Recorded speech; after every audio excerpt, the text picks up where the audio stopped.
perwakilan dari SDN Rende, Kecamatan Cikalongwetan akan menceritakan dongeng yang berjudul Legenda Telaga Warna, dikutip dari kumpulan cerita legenda Jawa Barat. Zaman dahulu, ada sebuah kerajaan di Jawa Barat bernama Kuta Tangguhan. Kuta Tangguhan merupakan kerajaan yang makmur dan damai. Rakyatnya hidup tenang dan sejahtera karena dipimpin oleh raja yang bijaksana. Raja Kuta Tangguhan bernama Prabu Suwartalaya dan permaisurinya bernama Ratu Purbamana. Raja dan ratu sangat bijaksana sehingga kerajaan yang dipimpin makmur dan tentram. Semua sangat menyenangkan. Sayangnya, Prabu dan istrinya belum memiliki anak. Itu membuat pasangan itu sangat sedih. Sudahlah Dinda, jangan murung dan bersedih terus. Kalau Dinda murung dan bersedih terus, Kanda pun ikut sedih. Bagaimana Dinda tidak bersedih, Kanda? Sudah bertahun-tahun kita belum dikaruniai anak. Penasehat Prabu menyarankan, Bagaimana kalau Baginda mengangkat seorang anak? namun mereka tidak setuju. Buat kami, anak kandung adalah lebih baik daripada anak kandung, seru mereka. Ratu sering murung dan menangis. Prabu pun ikut sedih melihat istrinya. Lalu Prabu pergi ke hutan untuk bertapa. Di sana sang Prabu terus berdoa agar dikaruniai anak. Beberapa bulan kemudian, keinginan mereka terkabul. Ratu pun mulai hamil. Seluruh rakyat di kerajaan itu senang sekali. Mereka membanjiri istana dengan hadiah. 9 bulan kemudian, Ratu melahirkan seorang putri yang diberi nama Gilang Rukmini. Maka para penduduk kembali mengirimi putri kecil itu aneka hadiah. Bayi itu tumbuh menjadi anak yang lucu.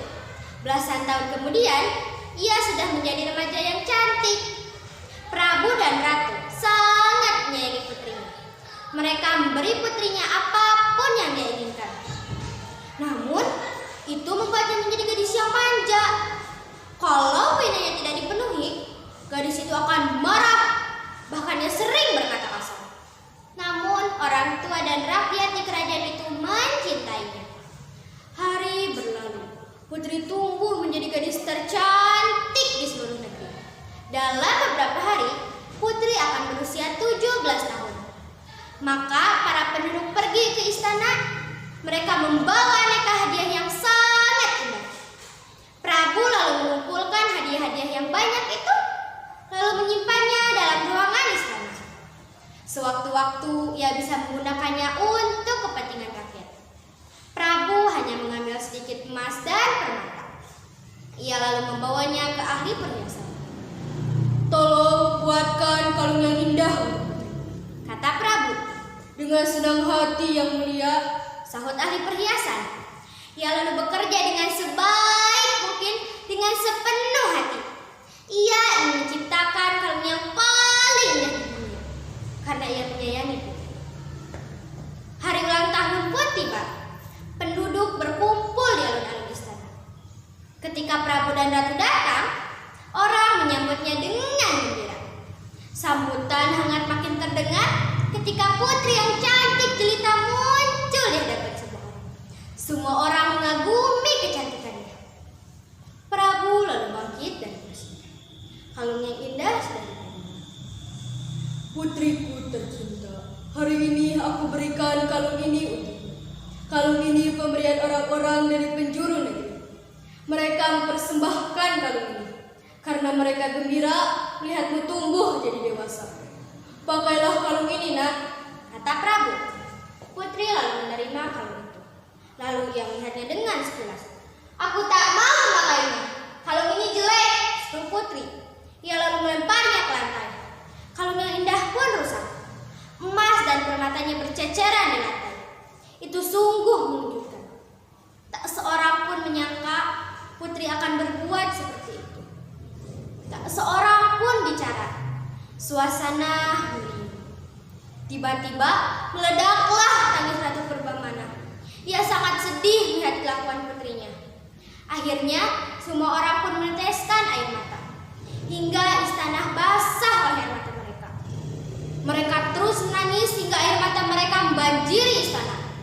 Dan tiba-tiba saja dari dalam tanah pun keluar air yang sangat deras. Makin lama makin banyak, hingga akhirnya kerajaan Kuta Tanggahan tenggelam dan terciptalah danau yang sangat indah. Pada hari yang cerah, telaga itu memantulkan warna-warni yang indah, yang konon berasal dari ceceran Kalung Gilang Rukmini yang masih berada di dasar telaga. Pesan moral dari cerita rakyat Telaga Warna, Putri Ampuh dan Permata ialah janganlah menjadi orang yang sombong, karena itu akan dibenci oleh orang lain. Selain itu, hargailah jerih payah orang lain. Wassalamualaikum warahmatullahi wabarakatuh.